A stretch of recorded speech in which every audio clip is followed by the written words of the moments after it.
안녕하세요. 혹시 나이가 들면서 눈꺼풀이 자꾸 처지고 무거워서 답답하다 이런 생각 해보신 적 있으신가요?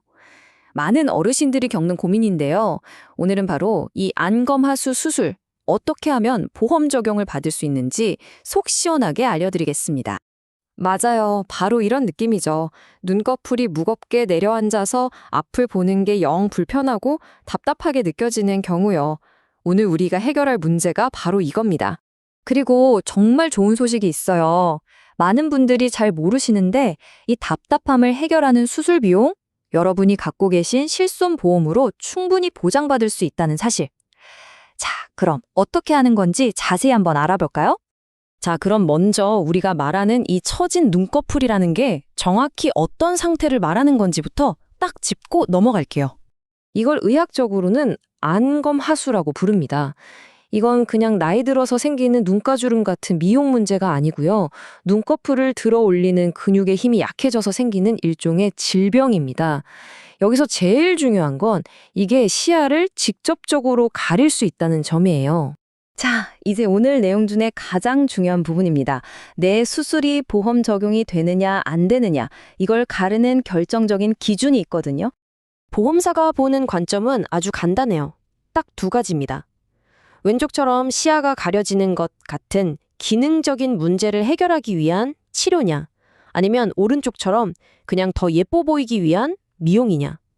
보험이 되고 안 되고는 바로 이 차이에서 결정되는 겁니다. 그럼 내 수술이 미용이 아니라 치료라는 걸 어떻게 증명할 수 있을까요? 지금부터는 아주 실질적인 증거 자료에 대해 이야기해 볼게요. 보험사는 그냥 말로만 하는 건 믿어주지 않아요. 객관적인 증거가 필요하죠. 그래서 지금 보시는 이런 서류들을 꼭 챙기셔야 합니다. 의사 진단서도 물론 중요하지만 여기서 가장 결정적인 증거는 바로 수술 전 시야 검사 결과지입니다. 여기서 정말 중요한 숫자가 하나 나옵니다. 바로 30%. 시야 검사를 해봤더니 처진 눈꺼풀이 내 시야를 30% 이상 가리고 있다. 이런 객관적인 수치가 나오면 보험 적용을 받는데 굉장히 유리해집니다. 이 숫자 꼭 기억해 두세요. 그리고 서류에서 절대 빠지면 안 되는 한 문장이 있습니다. 의사 선생님의 진단서에 기능적 장애로 인한 치료 목적이라는 말이 반드시 정확하게 들어가 있어야 해요. 이 문구 하나가 내 수술의 성격을 규정하는 열쇠가 됩니다. 자, 이렇게 필요한 증거 자료를 모두 모았다면 이제 실제로 보험금을 어떻게 청구해야 할까요? 그 절차를 한번 살펴보겠습니다. 과정은 생각보다 아주 간단해요. 첫째, 병원에서 의사 선생님과 상담해서 이게 치료 목적이라는 걸 확실히 하고요. 둘째, 아까 말씀드린 서류들을 꼼꼼하게 다 챙기세요. 마지막으로 가입한 보험사의 서류를 제출하면 끝입니다. 이 세 단계만 기억하시면 됩니다. 보험 적용이 되면 수술비는 물론이고 맞춤비, 입원비까지 보장받을 수 있습니다. 물론 내가 가입한 상품에 따라서 자기 부담금이 있을 수 있고 일부 비급여 항목은 빠질 수 있으니까요. 이 부분은 약관을 한번 확인해 보시는 게 좋습니다. 자, 이제 많은 분들이 공통적으로 궁금해하시는 몇 가지 질문들을 통해서 혹시라도 남아있을지 모를 의문점들을 싹 풀어드릴게요. 이거 정말 많이 물어보시는 질문이에요. 혹시 연세가 너무 많으면 안 되는 거 아닌가 걱정하시더라고요. 결론부터 말씀드리면 네, 가능합니다. 보험 청구는 나이랑은 전혀 상관이 없어요. 보험 계약만 잘 유지되고 있다면요.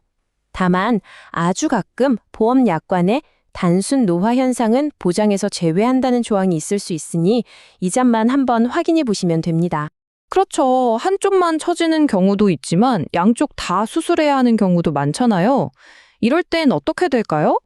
이것도 전혀 문제 없습니다. 양쪽 눈 각각 시야장애가 있다는 의학적인 소견만 있으면 둘 다 보험 적용을 받을 수 있어요.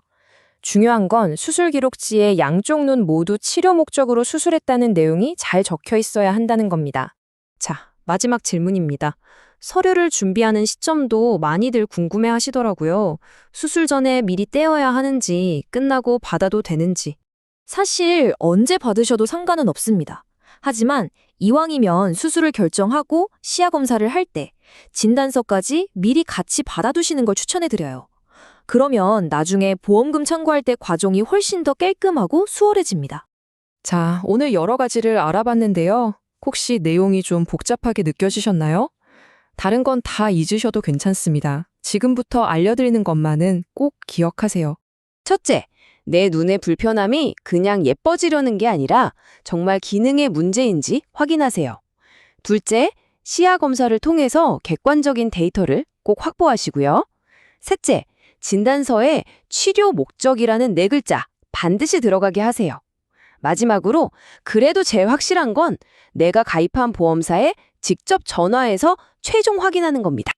오늘 알려드린 정보가 여러분의 답답했던 시야를 다시 환하게 밝히는데 조금이나마 도움이 되었으면 좋겠습니다. 자, 이제 첫걸음을 뗄 준비 되셨나요?